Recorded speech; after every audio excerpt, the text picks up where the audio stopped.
Hey guys, I'm about to make some breakfast. So I'm gonna check out this. It's called love grass.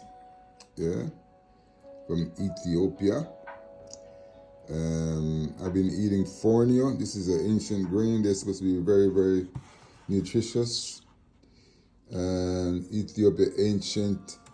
You see what it says there? Ethiopia's ancient superfood. Yeah, vegan and dairy free.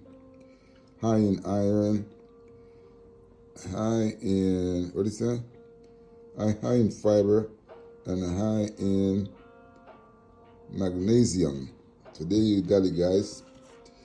Yeah, I'm gonna check it out. I've had it for a while, but I didn't try it because I've been eating Fornio. Yeah, you can see there's ingredients there right now. Yeah, okay. So I've got my little pot over here. I'm gonna put it in and cook it. And I'm gonna be putting oat chocolate drink to make it some flavor. So I don't use sweeteners. So I'll be using that one. And yeah, I'm gonna let you see it being cooked. Not the whole entire thing because you don't need to see all the entirety of it.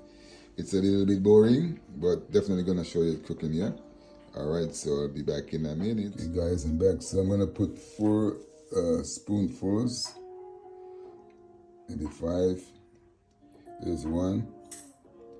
I usually do 4. There's 2. I think 4 is gonna be good. There's 3.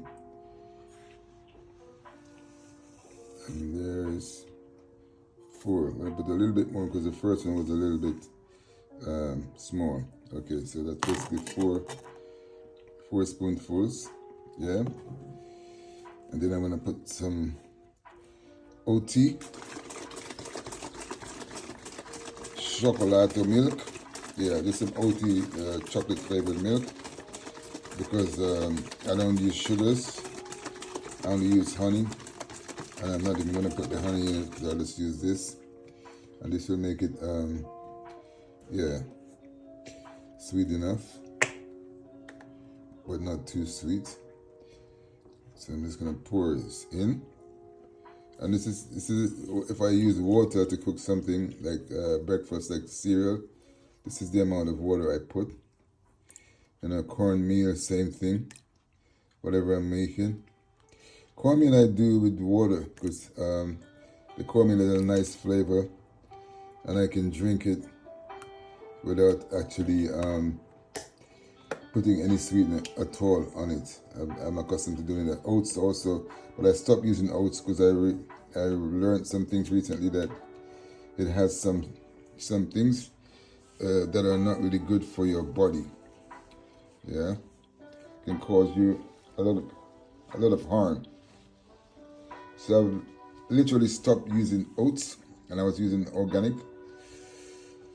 But oats is oats, and I read some things on it that so I just mixed that. And yeah, you need to keep stirring these things. You can't put it on the fire and then go away and leave it to come back and look at it later. It doesn't work. So you need to stand there and do it. It's not going to take a long time to cook anyway because I have it like on a just over half the temperature, the high temperature. You see, it's just there. That's like halfway. It's just there. As soon as it starts boiling, I will turn it to the minimum and just keep stirring it so it will continue to get thick. Because now you can see it's very watery. As soon as it starts boiling, this is just going to thicken up.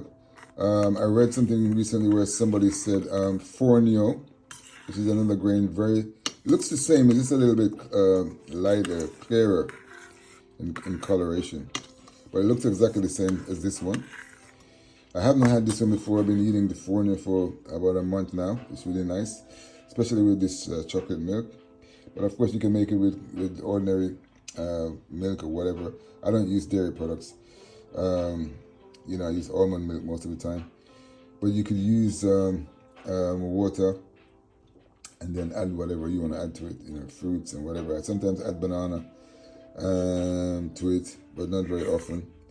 But you can add any fruits. I don't do too many fruits anymore because I was fasting on fruits for years because I wasn't doing my juices when I was traveling because I wasn't able to. I didn't have you can't bring a juice around with you, so I was doing my fasting on fruits, and that pushed my sugar level up. It wasn't dangerously up, but it was high-ish. So to lower it, I stopped eating a lot of fruits because I studied about it and realized that glycemic sugar in fruits are a serious problem. Yeah, glycemic sugar. And a lot of fruits that are very delicious have very high glycemic sugar, like mango, pineapple, melons. Ripe banana is really high in glycemic sugar. If they're half ripe, like greenish, it's okay. If they're green, that's fine. You can eat as much of them as you want. But when they're ripe, especially if they start freckling, they're very, very high in glycemic sugar. So if anybody has issues with high blood sugar, don't eat ripe bananas. Do not eat them because one banana can spike your sugar so high it can cause you problems. Pineapples, mangoes, all types of melon, even watermelon, which is really healthy. If you don't have a sugar problem, if you have a sugar problem, avoid watermelon like the plague.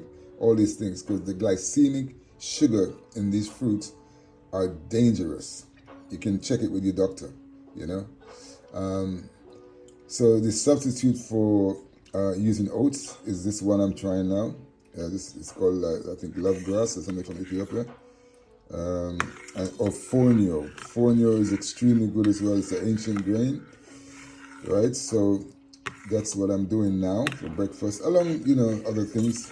I do make some, as I did a few days ago, some toast with organic, thinly sliced rye bread, dark, and then I use, you know, vegan cheese and tomato and whatever, you know, like all natural things. Okay, I'm gonna stop the video right now so you don't have to watch this thing cooking, come from scratch. It should start boiling soon. It's already feeling like it's getting thicker. Although maybe I'll just leave it because you know it's looks like it's gonna happen really fast. And I want you guys to see the process.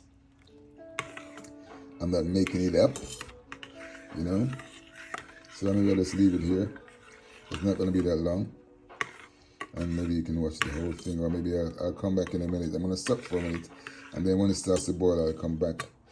Okay, guys. So see you in a minute, guys. I'm back, and as you can see, it's boiling away.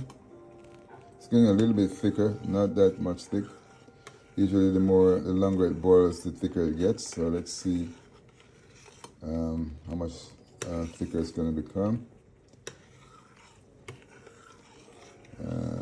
This one's taking a little bit longer than the Fornio. I've noticed it get thick.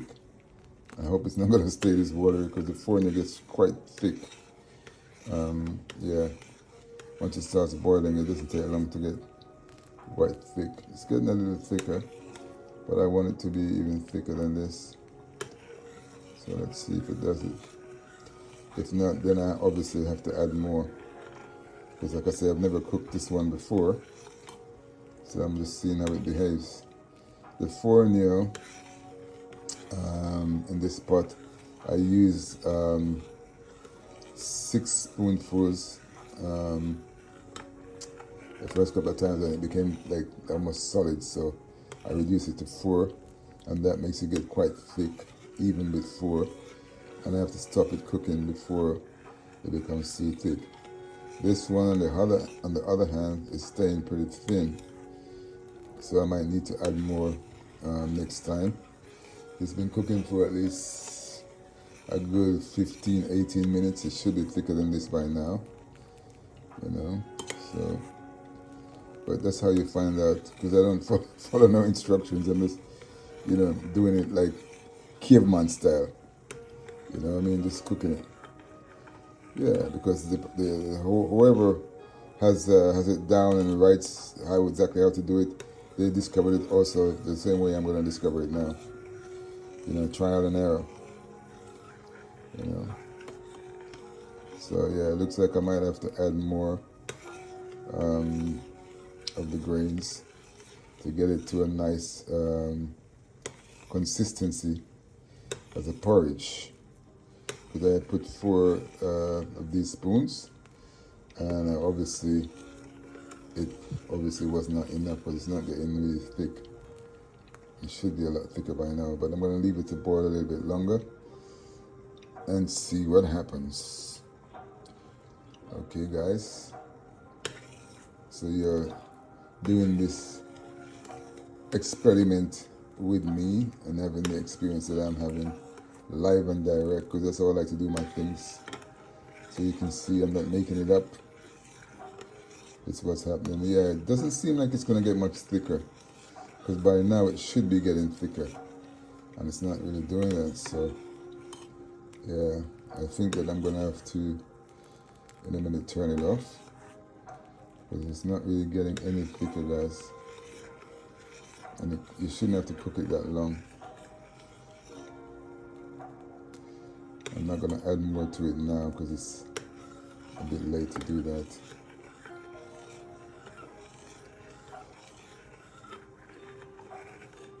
So what I'm going to do is I'm going to do it again on my own, and then, or maybe I'm going to try to add a bit more. I'll be back. So guys, I added a few more spoonfuls, and it's still not getting any much thicker. So yeah, I'm gonna have to do this thing on my own, and then when I get it to perfection, I will I will show you guys how I prepared it.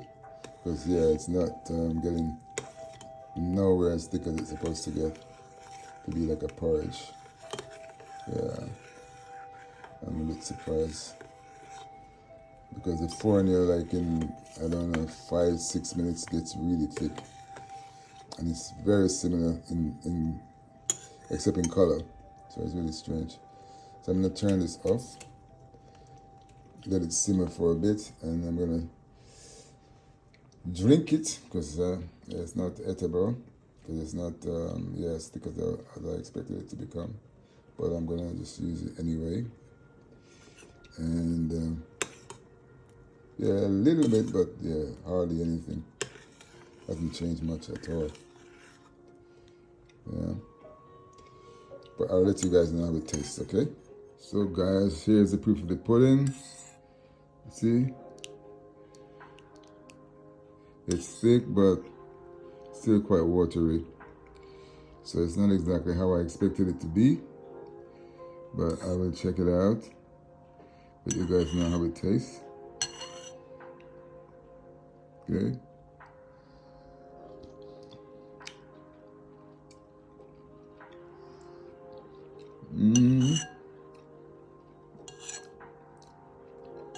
Still very grainy. It's not very fluffy, as I would have expected it. Not like the Fornio. Maybe I didn't cook it long enough, but I'm surprised. How long would it take to cook this thing?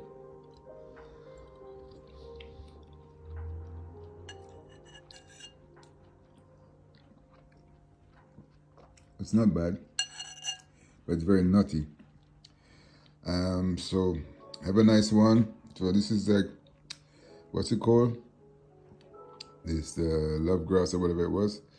I'm gonna get you more information on it. And now next time I prepare the Fornio and show you how different it is. Okay? But this is supposed to be a super nutritious grain. So there you go, guys. Until the next one. Blessings and blessings. Yes.